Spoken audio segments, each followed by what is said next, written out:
Is the path to cruising starting up in the United States about to get much simpler and much faster? And have the test cruises already been done?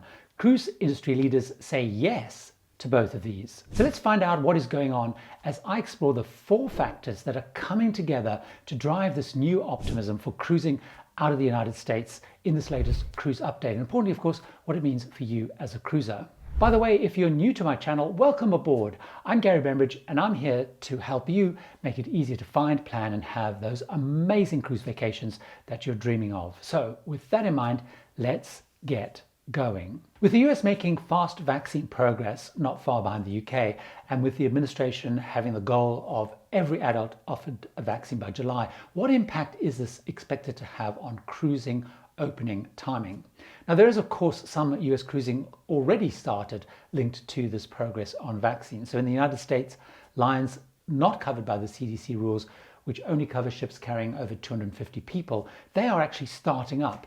They have all cited vaccine progress as making this possible. So Uncruise will be sailing in Alaska for vaccinated adults. American Steamboat Cruise Line, they've resumed already, and they're going to be requiring vaccines from July, as will their sister Victory Cruise Line.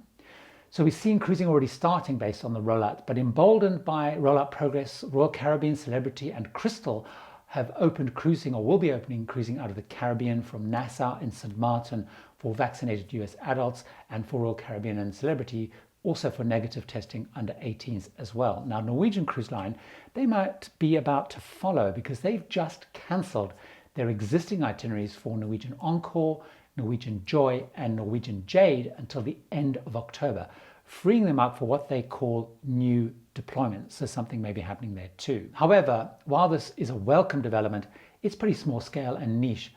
It's almost a distraction from the main goal of cruising starting up out of the United States. So currently the restart of cruising in the United States is based on the CDC, that's the Centers for Disease Control and Prevention Framework for Conditional Sailing. That was issued some 5 months ago, and it's, as we all know, stalled because they haven't issued the technical specifications to run test simulated cruises, which are designed to try out and stress test the new embarkation, cruise and disembarkation processes. Now, pressed in a recent Senate committee appearance, the CDC director, Rochelle Walensky, she said she's unable to give a timeline for those details to be issued. Asked if it would be a month, 3 months, anytime this year, she refused to be drawn. People were dismayed just days later when the CDC issued a pretty stock statement saying that the framework would stay in place. This was in response to a request by Clear to open cruising as soon as July. However, things may not be as bad as they seem.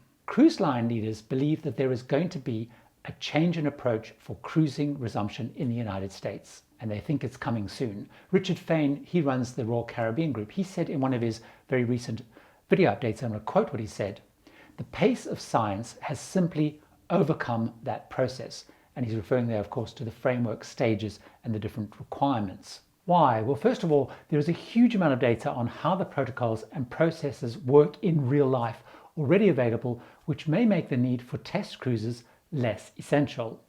Richard Fain points out that test cruises have effectively taken place.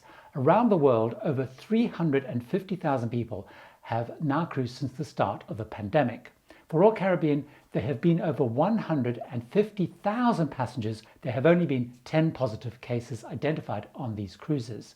They were early and quickly identified due to their protocols, through the testing, ongoing temperature checks, and so on. But importantly, the contact tracing, which is another part of the protocols, they quickly identified close contacts of those people. They were able to screen them, and they were able to find a way to keep going without having a huge disruption for the rest of the cruise. They then had partnerships with local authorities, contracted online medical and quarantine arrangements to get people home. So this meant that this was all done in a way that did not cause a drain on local resources.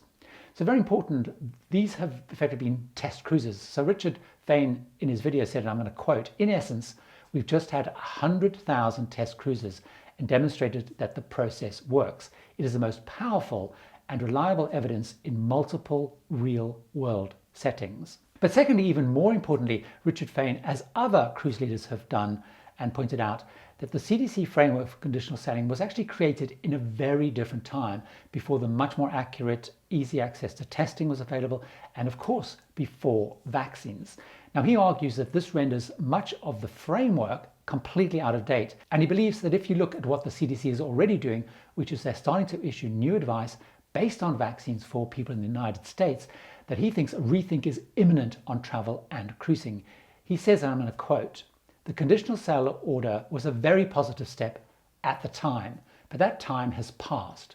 We don't know what the CDC is contemplating to address this very different set of circumstances, but just as they and other public health officials are doing elsewhere, we expect they will adjust to the changes that have been and are taking place." Thirdly, despite this, there is no suggestion or thinking that the CDC nor the lines will drop the protocols proposed as cruising reopens anyway. They will just add vaccines to make it even safer and less risky. Now, the lines plan to keep them to retain that proven model that was used to date right around the world.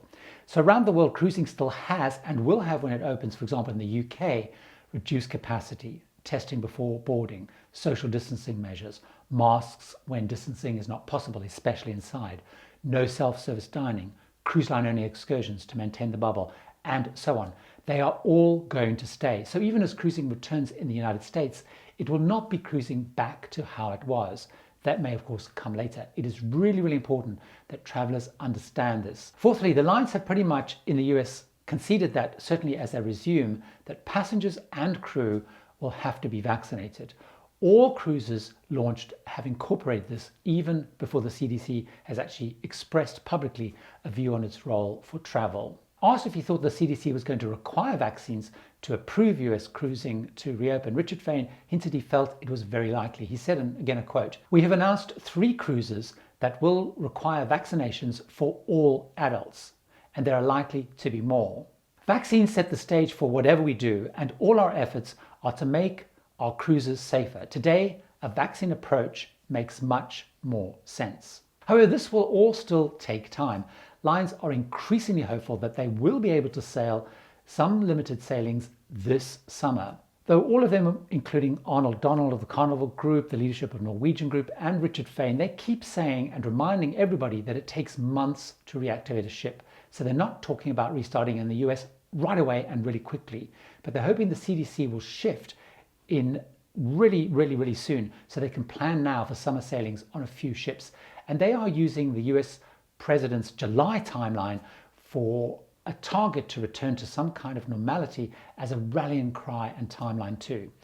And Richard Fain said, quote, "We can be sailing in time to meet President Biden's goal of reopening society in time for the 4th of July. Clear, the Cruise Line Association, they've taken up the call for cruising to be allowed by July in the United States. Now, in their statement calling for this, they also referred to all that real-life proof from around the world.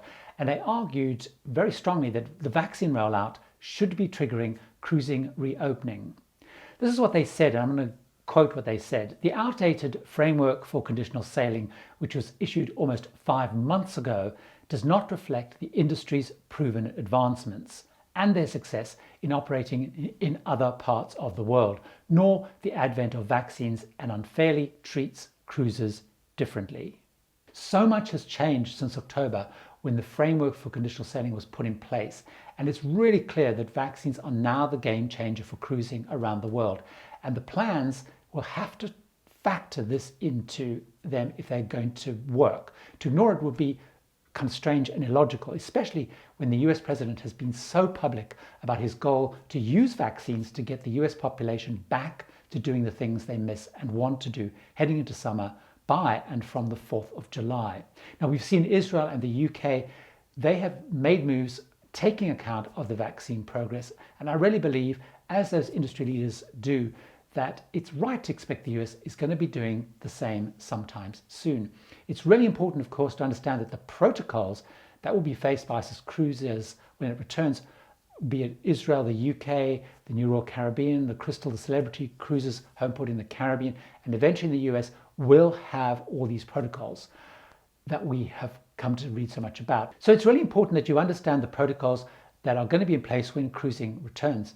To help you understand those, I've put together a short playlist of 2 videos that you can click on right here, right now, and find out more about those protocols. So why don't you do that right now?